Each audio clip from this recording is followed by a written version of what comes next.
Hi, everybody. This is Ken Corbin, and welcome once again to the Manufactured Home Show. This is the program where I have the opportunity to interview and chat with the absolute best in our industry, from retailers to communities, manufacturers, suppliers, and today with two very special guests, Dr. Lesli Gooch and Mark Bowersox from MHI in Washington. But as always, if you have any questions whatsoever, simply drop me an email to ken@callkencorbin.com. Perhaps you'd like to be a guest or you know someone who would be a great guest. But if you want to see the interview with Mark and Lesli again, you can always go to my business Facebook page, which is Ken Corbin Speaker. You can go to learnmh.com and just tap on the box that says education, and they'll all populate there. You can go to my business page, which is callkencorbin.com, and click on the site that says Manufactured Home Show. Bring it down. You'll see Lesli, you'll see Mark, you'll see all the other interviews as well. And with that, let me do a brief introduction. Today we have Dr. Lesli Gooch, who is the Chief Executive Officer of the Manufactured Housing Institute. And prior to assuming this position, she was Executive Vice President of MHI's Advocacy and Communications team, where she led the association's work in Washington, which is crucial to the success of the manufactured housing industry. And the 5 years she served as Executive Vice President, Dr. Gooch assembled a strong bipartisan team that under her leadership secured a number of key legislative and regulatory accomplishments. Dr. Gooch joined MHI after serving across a wide variety of vantage points in Washington, including as a congressional staff member, congressional candidate, lobbyist, political scientist focused on Congress, and so forth. Well respected on both sides of the aisle, Dr. Gooch is known for her ability to successfully execute policy and political goals. She was ranked one of the Hill's top lobbyists in the United States for 2020 and was a finalist for the Women in Government Relations 2020 Advocate of the Year Award. Dr. Gooch has a PhD in political science from the Carl Albert Congressional Research and Studies Centers at the University of Oklahoma. Her dissertation, When Politics is Personal, the Role of Personal Policy Interest and Legislative Activity, was based on interviews she conducted with more than 60 members of the U.S. House of Representatives and explores the motivations of members in selecting issues to champion in Congress. Of course, also joining us today is Mark Bowersox, who is a seasoned trade professional, executive with experience leading nonprofits at both the state and national levels. In his role as president of the Manufactured Housing Institute, he is dedicated to elevating housing innovation and expanding attainable ownership. He is a federally registered lobbyist and regularly speaks on behalf of MHI in the industry to a wide variety of constituent groups and industry associations. Additionally, Mr. Bowersox oversees the Manufactured Housing Educational Institute and serves on the board of directors of the Recreation Vehicle Manufactured Housing Heritage Foundation. Prior to joining MHI, Mark served as executive director of the Indiana Manufactured Housing Association Recreation Vehicle Indiana Council, a group that represents all segments of Indiana's manufactured housing and RV industries. While working at the state level of the manufactured housing industry for more than 10 years, it's allowed him to build his knowledge of the industry from the ground up with a firsthand experience in zoning, titling, installation, and other challenging issues. Ladies and gentlemen, I've got to tell you, it is a joy and a pleasure for me to introduce to you Dr. Lesli Gooch, Mark Bowersox. Guys, thank you so much for coming in today and joining us on the program. Hi, Ken. Thank you so much for having us. Yeah, thanks for having us. We'll have to thank whoever wrote those intros for us too. That was I'll great. tell you what, this is pretty impressive. Oh my gosh, I didn't realize the extensive background of both of you guys. It's fantastic, and you guys are now into now a full year of leadership at MHI, and it's been a great year to start with. And let's take a look back maybe for a moment, and if you guys can share with us some of the big or top accomplishments that you've had this past year in 2020, and what are your priorities looking into 2021? So thank you so much, and Mark and I would both like to contribute to the response to this question, but I do want to remind everyone that when we started, we did want to have a shift at the Manufactured Housing Institute to the approach, and so we created what's called MHI 2.0, which Mhm. we thought made a lot of sense for what we were doing, and we unveiled that at our first meeting in 2020, which was in Nashville, and had a great conversation with our members. We were really excited about it. And Mark's going to go into what MHI 2.0 means. But, at the end of the day, it looked a lot different than we expected because, that a couple of weeks after that meeting, that's when COVID came about. But we were still able to make a lot of accomplishments. So, Mark, do you want to talk a little bit about what 2.0 means? And then we'll talk about some of the ways that we were still able to move forward in that shift in focus for MHI. Yeah, thanks. Thank goodness we made it to the end of this March. Better than we did the end of last March, right? But so there's a lot behind the scenes with MHI 2.0 and kind of shifting MHI to be a strategic driven organization and a goal driven organization, a little bit more than we have been in the past. But specifically to 2.0, really we came into 2020 wanting to grow the market for manufactured housing, and to do that by telling our story, engaging our members, and developing our team. And we had that conversation at our winter meeting in Nashville in February of 2020. And then, of course, March of 2020, no one will ever forget, right? And industry shipments went down about 16% in April, about 22% in May. And we had to kind of catch our breath a little bit and take a step back and shift kind of our tactics, but not our goal. Our purpose didn't change. The goal of growing the market for manufactured didn't change. Manufactured housing didn't change. Some of the tools and techniques that we used throughout 2020 did, obviously. And 2021 is kind of this hybrid year, right? Of, can we get back to normal? Can we get back to the way things were in the past?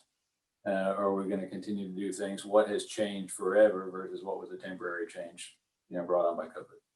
And I really think that we were able, COVID has been terrible for the country. So I don't mean to suggest that it hasn't been, but it really did provide an opportunity for Mark and I to look at what we want to do to grow the market and to restructure MHI in such a way that we can accomplish that. So we're really excited about 2021. I always talk about turning lemons into lemonade, and I think that that applies here. We did have a number of accomplishments.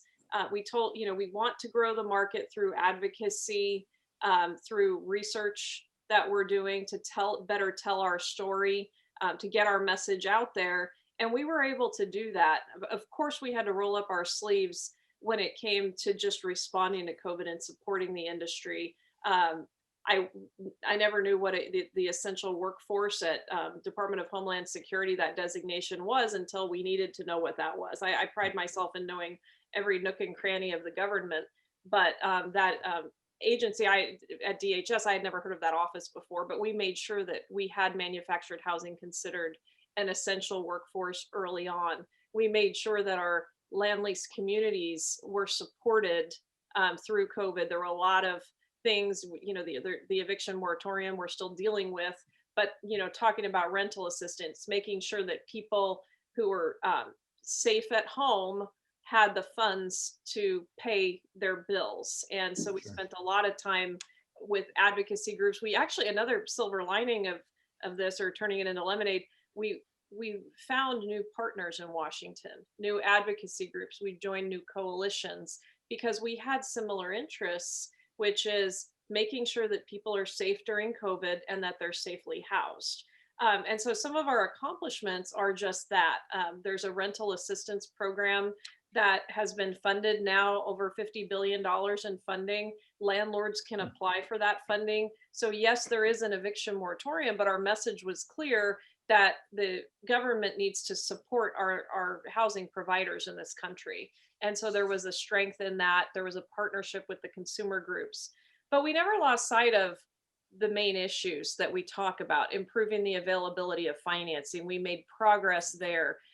When it comes to improvements to the HUD code and getting the HUD code changes made more frequently. We had HUD Secretary Ben Carson supporting making those changes. And so we stayed focused on the advocacy work while we also were able to support our members through COVID.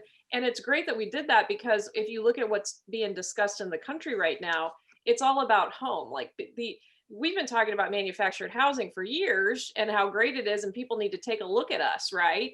But the importance of home right now is such that you see, even on the front page of the Wall Street Journal, demand for home and for home ownership is through the roof. People want their own four walls. They want space outside, and that's what we as an industry can offer them. So all of the work that we put in to 2020 is helping us as we transition into this 2021, where the top discussion point, that where you do see bipartisanship right now in Washington, is all about housing and making sure that, addressing the affordability, the supply of affordable housing in the country. So that's kind of where we are. Well, I'll tell you what, it's amazing to hear all these incredible accomplishments, and for our viewers and listeners to hear, that you guys have that footprint on the ground there in Washington, and you're fighting for the needs of the retailers, the communities, the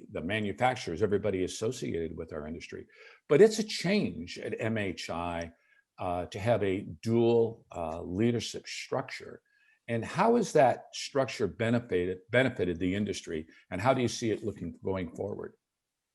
I think Mark and I both had the same opinion that, okay, well, this is interesting, and we might have scratched our heads a little bit in the beginning, but I can't imagine it any other way. And I hope that he'll say the same thing.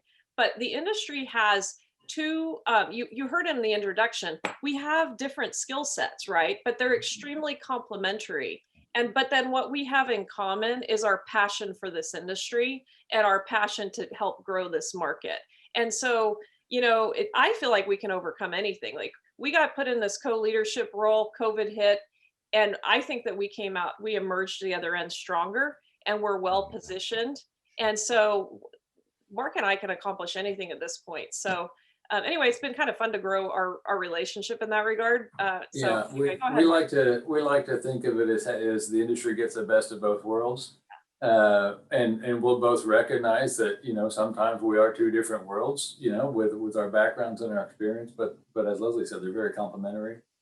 And, what we do share in common is the passion for manufactured housing, for affordable housing throughout the country. And a lot of times we put our heads together and come out with a better result than we would have otherwise. So, we look at it as a win. Well, you mentioned, COVID-19, and as an industry, like the rest of everybody here in the United States, we're going through this economic recovery. But what does, in both of your opinions, what does the future look like for the manufactured housing industry? Well, I mean, now, oh, sorry, go ahead, Mark. Go ahead. No, let me just jump in and say, I'm not sure what industry someone would rather be in right now. Housing, number one, as Leslie mentioned earlier, is booming throughout America. Affordable housing is booming, is in short supply, undersupply, really statistically throughout the country. The current administration, our industry has some concerns about the current administration, but if you look at what their goals are, they align very closely with what we can do for them as an industry. So we're excited. There's extreme consumer demand for our industry. I don't know where else you'd rather be right now. Oh, Yeah, Leslie, now's our time. Now's our time. I've worked in the housing policy space for a long time. I'll say how long, but over 20 years. And I've never seen on both sides of the aisle such an interest in how are we going to solve the affordable housing challenges that our nation faces? And we've been raising our hand for years to say, hey, we are the largest form of unsubsidized affordable housing in America, and you need to focus on us, not on additional subsidy. That's why Secretary Ben Carson was such a supporter of ours. But on both sides of the aisle, we were able to show what it is that this industry can do to be supportive. Secretary Fudge testified before the Senate Banking Committee that, we had met with her, but she talked about how we are outstanding. Manufactured housing is outstanding, and we need to incorporate manufactured housing as a part of the nation's affordable housing strategy. So I think that the industry obviously has needed to be producing the wonderful product that they produce. And it's just an honor for us to be able to tell that story. But now's our time to tell the story. That's why another silver lining from COVID is right behind me. My background is of today's manufactured home. Most of the meetings with elected officials today are by Zoom. And so imagine the stigma question that we've had in the past. It depends on who you're talking to. When you say the word manufactured housing, they've got a certain image in their mind about what we mean. Well, now they're looking behind and they're saying, we want more of that in our congressional district. That's the kind of quality housing that we want to be able to provide to our constituents. Typically, when you say affordable housing, it's not the quality, it's not a brand new home, right? It doesn't have all of the features that people are looking for in a home today. Guess what? Manufactured housing does solve all of those needs. It's not the old dilapidated building that you're slapping some paint on and calling it affordable. And so we really are an important solution, and we are getting recognition for it. So I just think the opportunities are endless. And like Mark said, we have to look at this as a longer period in terms of the effort that is being made. One of our big headwinds is with respect to zoning, right? Because the local officials have this outdated impression of what our houses are. Well, President Biden just unveiled his infrastructure package today, and he's talking about overcoming exclusionary zoning.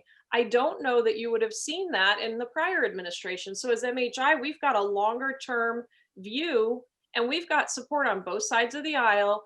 And what the conversation is going on in Washington, what our job is to fit within the conversation that's taking place. And we just fit so perfectly. So we have a lot of great opportunities going on. Yeah, not to get too far off track on this, but Leslie, mentioned that the homes behind her, and the CrossMod home is a project that MHI has been working through for a few years now. And again, the timing of that, of having the Fannie Mae and Freddie Mac back financing, for manufactured homes, that look very similar to what Leslie has behind her, that are attainable at a price point that site builders just can't compete with right now. Oh yeah. It's another aspect of the huge opportunity that's in front of us. Well, you both mentioned the new administration, and let's also talk about the new Congress. But how is MHI working to ensure that our industry's priorities are well positioned going forward? So we're spending a lot of time on that. We do listen. I tell people our priorities don't change. Our priorities for keeping the HUD code updated, for overcoming zoning barriers, for addressing financing issues, those stay the same, but we need to fit within the conversation that's taking place in Washington. So take the red bow off the package and put the blue bow on the package, and that's the conversation that we can have, right? And so if you look at what the dialogue is right now, what we've heard from the chairman of the Senate Banking Committee is that he's looking at the supply of affordable housing through different lenses. And guess what? We fit right in the lens. So one has to do with climate change and energy efficiency. So as MHI, we're having the conversations about climate change and energy efficiency through the lens of manufactured housing. So there's talk about we need to, we've been arguing for years, we need to update the FHA financing programs, right? That sure. Just last year, it was only 36 FHA Title I loans, chattel loans were made. COVID-19 makes FHA the game in town for first-time home buyers because of the credit quality that's there. But we can also talk about it with respect to climate change, because these are energy efficient, quality manufactured homes. And when you're looking at the impacts of climate change, you want people to live in a home that has the features that we do offer, right? And so update the financing so that people do have the opportunity to live in these beautiful homes that, as Secretary Carson said on his own, right? He toured, he looked at the impacts of storms across the country while he was HUD secretary. And he started saying, I see the resilience of these homes. We need to do more for manufactured housing. And so things like that with financing, when it comes to our Energy Star program, we're talking about tax changes to the tax code that they're talking about. Don't forget you're talking about energy efficiency. We have an Energy Star program. You should make that a permanent program. So, things like that where we can really position MHI to be a part of that larger conversation. The other lens that he's looking at is at the racial equity lens. And this is really where zoning comes to play, right? We have cases where we know we can provide quality, affordable housing to first-time home buyers and lower or middle income home buyers, but the localities have zoned us out. This administration is very concerned about that. And we're able to have that conversation as well. So it's taking what their priorities are or what conversations they're having and making us be a part of those conversations. We meet regularly with the senators and the representatives who serve on the committees that have jurisdiction over housing issues. And you just look, the proof for MHI is just in what you've already seen. At the hearing for Marcia Fudge, when her confirmation hearing, there were a number of questions asked about manufactured housing, to the point that someone tweeted out and said, I don't know who the lobbyist is for manufactured housing, but they're sure influential. I loved it. But that's our job, right? And then, when the CFPB hearing takes place, we've got questions asked about financing to make sure there's a recognition that as the new rules for financing come out, they don't inadvertently impact the availability of financing for manufactured housing because it's one size fits all. You look at the Chairwoman Waters had a racial equity hearing, and they're talking about housing, racial equity, and home ownership, and what are the kinds of things we need to do. We met with the members and they were asking questions and raising manufactured housing. So that's what we do. We become a part of the conversation that's taking place anyway. Most people are watching the 24-hour news channel. That, I always love when I go give a speech and I say, okay, I know that all that was going on. Remember when such and such happened. Now let me show you the dialogue that's taking place in committee where they're actually talking about our issues. And I think people's eyes open up and see that, there is an opportunity. We've got great relationships already throughout the Biden administration. We've been included on calls with the administration as they're looking at rental assistance and other things. Some changes were made to the rental assistance program frequently asked questions document that Treasury just put out. And they did that because we asked them to. And there was some question around the country whether people who were renting in a land lease community, renting the land, would be eligible for the assistance. This administration said, yep, you're right, we need to clarify. Maxine Waters followed up in her report about it and said, yep, manufactured housing is included. That's what we do, right? That's our job. That's why we exist in Washington, to represent the industry. So sorry, I talked too long. No. Mark, did you want to add anything to this? No, sometimes I like to kick Leslie under the table, but virtually it's been hard for the last year, to be able to get to her. No, let's go ahead. I will not muddy the water on that response. Well, the next question is for Mark. Okay, well, Mark, let me ask you this then. While a main focus, obviously, from your group has been helping all the members with COVID-19, but I know that MHI has been a strong advocate in many other issues that are affecting this industry. Maybe if you wouldn't mind, Mark, maybe sharing with us what some of those issues are and what you're doing on behalf of the industry to help everybody out. Sure. So, let's be realistic a little bit. The COVID has kind of been a mixed bag for our industry. Mm-hmm. Many of our industry companies have done very well in the last year. I mentioned earlier that shipments dropped off the table essentially in April and May of last year. I didn't mention earlier that they bounced back very quickly. And manufactured housing had this very V-shaped, sharp recovery, that economists talk about sometimes. Many of our communities, are doing okay on rent collections. Many of our retailers are trying to manage inventory because there's a 6 month or even a year-long backlog right now. And so, we're very fortunate that consumer demand is strong. Consumer demand, covers a lot of concerns throughout any industry, right?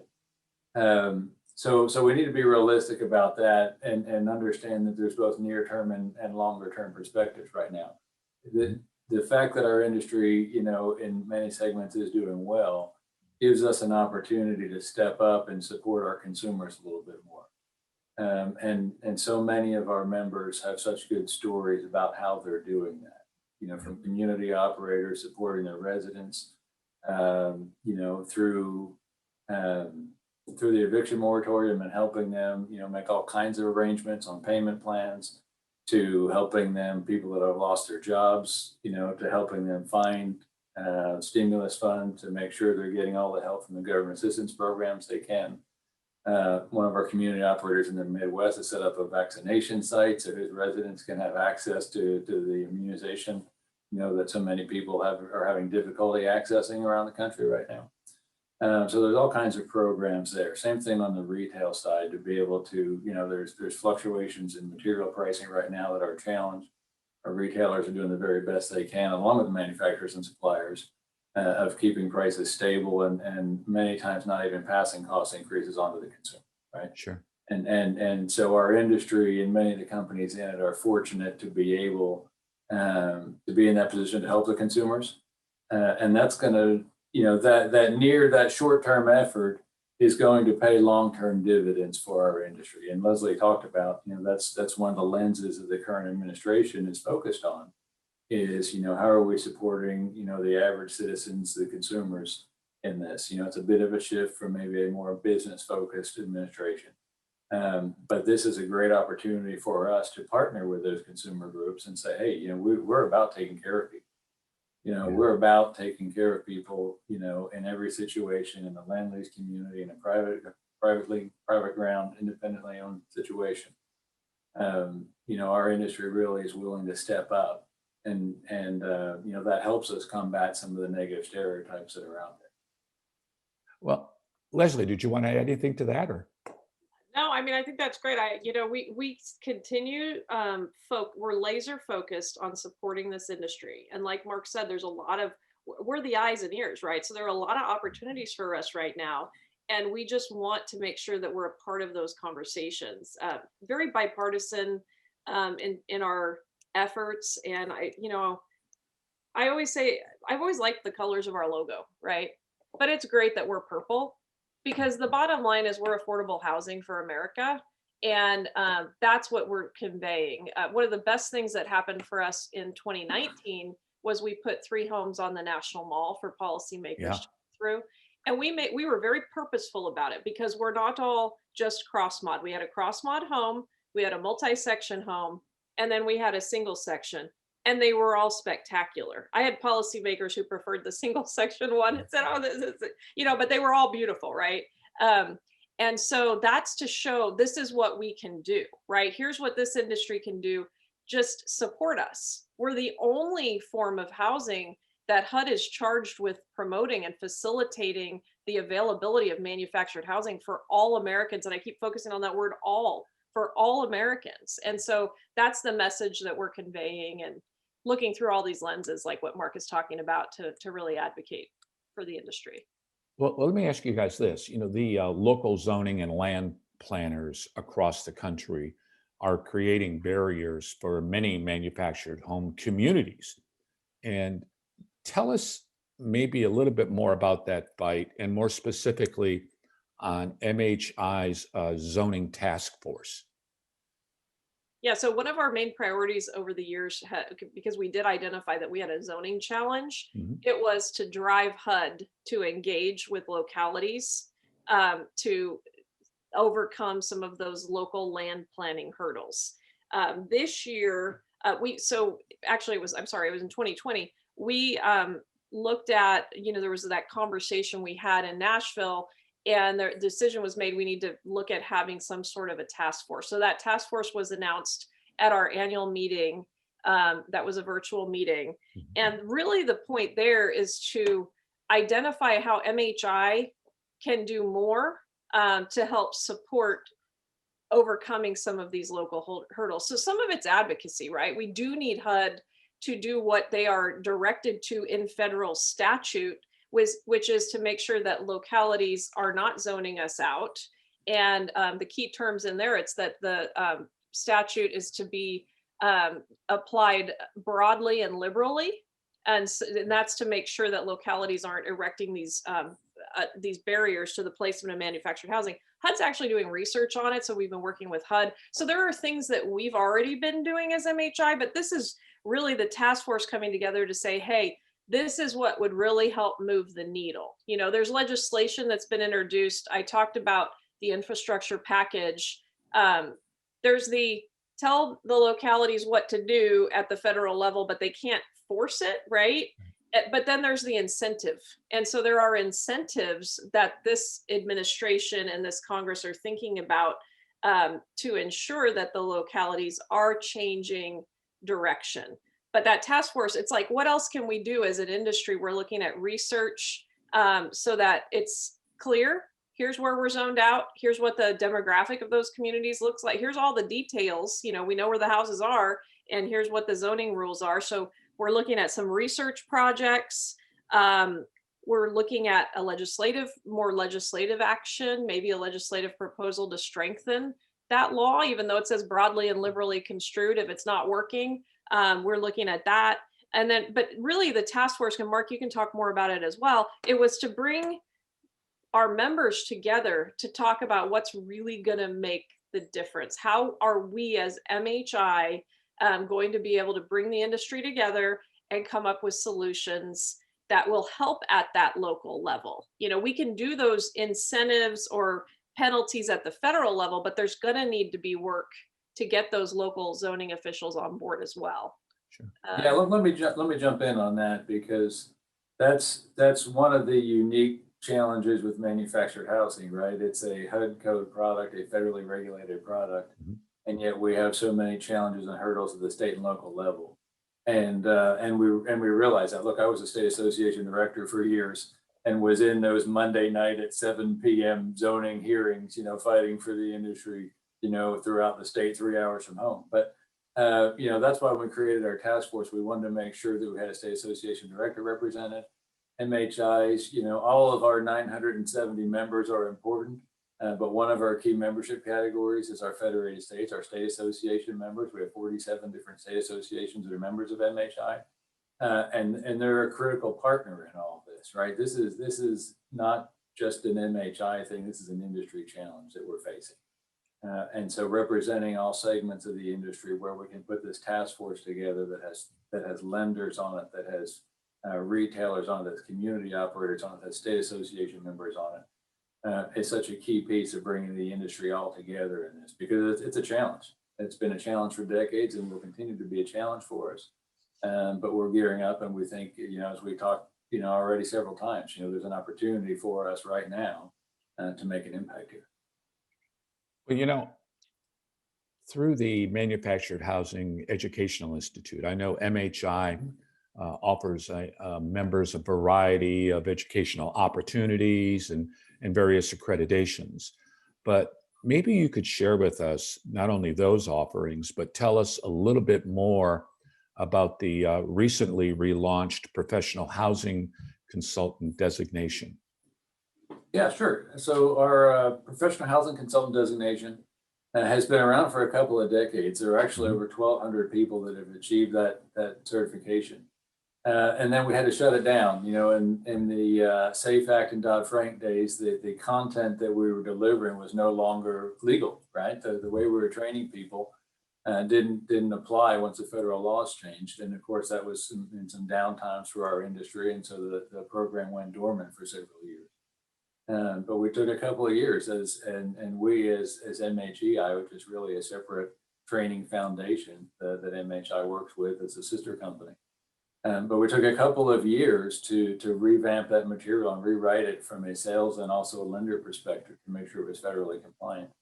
And we just relaunched it all online. So that was a new change, right? It was all in person before and by mail even. And now it's all online and people can log in at 11 o'clock at night and sign up for the course and go through it at their leisure. And it really has four parts. One is an overview of the industry. It starts with the history of the industry and goes through an overview, and then talks about the sales process from a land home perspective, and then the sales process from a personal property perspective, and then gets into just some overall selling skills and how to deal with consumers and walk them through the process. So it's a pretty good class. It took, Leslie just wrapped it up, right? It took you about 8 hours or something like that to go through and get your professional housing consultant designation. Yeah, I'm just gonna say, Ken, I don't need a PhD. I want a PhD. So that was There my you goal. go. There you go. That's We need great. to get that certificate on the wall for you. Right. Well, go ahead. I'm sorry, Mark. No, that's just one of the programs MHEI offers. MHI has really been investing in MHEI over the last couple of years, and just the way that we staff it and the resources we've been putting behind it. Education is going to be a huge thing as our industry continues to grow. One of the challenges that we have, like many industries, is labor and manpower and growing, the human talent, human capital piece of our industry. And so MHEI is going to be a part of that. We have community manager training programs. We have the PHC program that we talked about. We have installer training programs between the HUD license and state-based license. We're in, I think, 32 states and counting right now. And so that's, the education piece and training people and developing expertise in our industry is a key piece, in the near and long term for us also.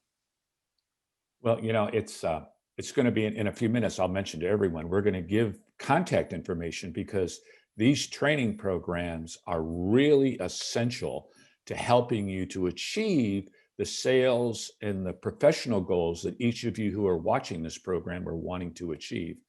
But, MHI, like many groups across the country, had to cancel all of the in-person events for 2020. That was very unfortunate. But you've really increased your digital programming throughout the pandemic. And then looking forward, what are your plans for engaging members for the rest of 2021? Fair question, right? Because the world changed very quickly just about a year ago now. And as Leslie said, we don't want to minimize the impact on everyone's lives that this pandemic has had. But it did give us the opportunity to wipe the slate clean and say, okay, we're in a situation we've never been in before. What can we do and how do we really want to do it? Forget about how we've done it before. Forget about incremental changes. Let's look at the reality we're in and what's the absolute best way that we can serve our members today. And that's kind of trickling. And that's hard for some people to get their head around, right? Instead of just changing what we did last year, let's start clean. The budget was changed very quickly for a lot of people last year, and so take the revenue pressure out of it. How are we going to serve our members? And so you mentioned our webinar series. I think we went digital, and they were free for members last year. They're free for members this year. It's not a thing that we need to drive revenue from that anymore, but how can we serve our members and have them connect with MHI in a new and different way? Since we can't all be together in person the way we all probably would prefer to by now. Sure. And so 2021, we hope to get together in person later this year. We're looking at dates in the second or third and fourth quarters for some of our fall events. And that's a bit of a challenge logistically from gathering in large groups in certain cities, and obviously all of our members have varying comfort levels with that idea even right now, and company travel bans and that kind of thing. But we would like to get back together in person. Until then, we're going to continue the best we can to support digital technology or digital delivery for things. We're in the process of developing this technology roadmap right now, just for MHI, for internal and external purposes, to not only shift the way we engage with our members, but to measure that, and so we can improve that for the next time. Sure. There are so many things going on that we need to keep our members informed about. But the members are also they want to hear from others, hear about best practices, what is someone else doing? So that's where the webinars, I think, especially through COVID, have been so useful, that you can still tune in and hear about, okay, well, this land lease community, this is what they're working on. Here's what they're doing. There's the opportunity. It's not as great as being in person, but you can get some contacts and networking through that process. But then also as MHI, we can inform our members about what's going on and where we might need some additional advocacy. We do calls for action. When it came to the eviction moratorium, we were able to bring one of the leading housing provider attorneys in Washington on to explain what that CDC moratorium was all about. And so that was very useful for the webinar. I think you probably see Mark and I, we really click well. And we see it would have been harder for us to start and just to have to follow that path just as it was, because we have big ideas about how to move the industry. And we were able to experiment with some of this through the online and connect, with people who might not have been able to travel to come to our event, but were able to be on a webinar for us. So anyway, I think there have been a lot of positives, and we're excited about the future for MHI. And the MHI 2.0 is all about growing the market and what can we do as MHI to grow that market. And a lot of that has to do with telling our story. We've got some groups out there that want to only just focus on the negative, right? And we need to rise above that. I remember when someone in the apartment industry said, hey, welcome to the big leagues. You've arrived, you're going to get some of this negative attention. Well, it's our job to be telling the good story, but that means also engaging in best practices, and together we can learn from each other. And that's where the member engagement becomes so key, and developing our team becomes really important. And the team is everyone that's in this industry, so they hear about, okay, this is how others are doing it, this is why this makes sense. And so we're really excited about continuing that model of MHI 2.0 and how we want to serve our members going forward. But I don't think we both don't like it when it's like, okay, here's the one best way. This is how it's always been done. You've got to keep doing it that way.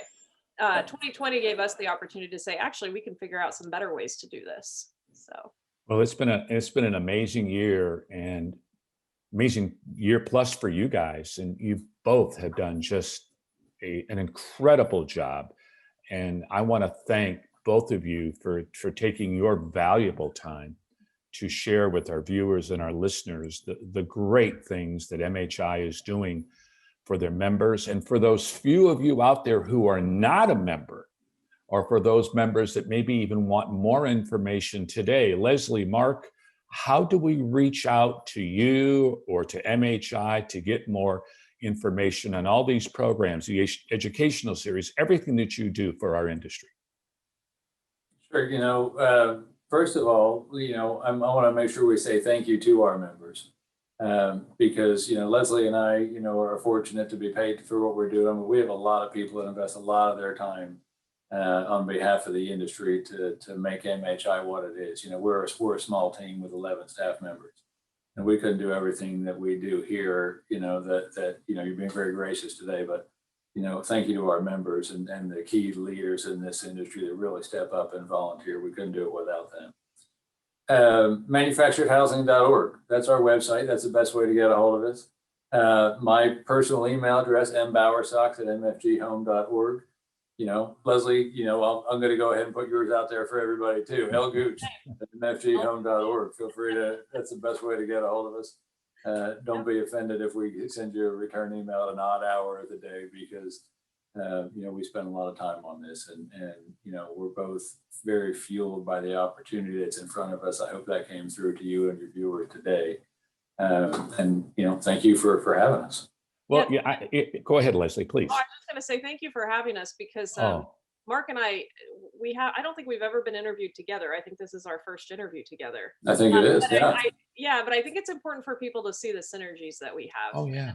It's been really important for the leadership and the future of the industry that the decision was made to bring us on as co-leaders. So it's been Well, you know, wonderful. I think from my perspective, I must tell both of you, what I've enjoyed more than anything else, just from this interview alone, is the passion that each of you bring to what you're doing to help the business and to help our industry, to help our members, and to help the American public fulfill the dream of the American dream of home ownership. And that's what we all do. And again, I just hope that you'll continue with that passion, that drive. And for all of you out there, I want to thank you for joining us today. To our guest, Dr. Lesli Gooch, Mr. Mark Bowersox. On behalf of me, Ken Corbin, I want to thank you for watching this edition of the Manufactured Home Show. Goodbye. Thanks, Ken.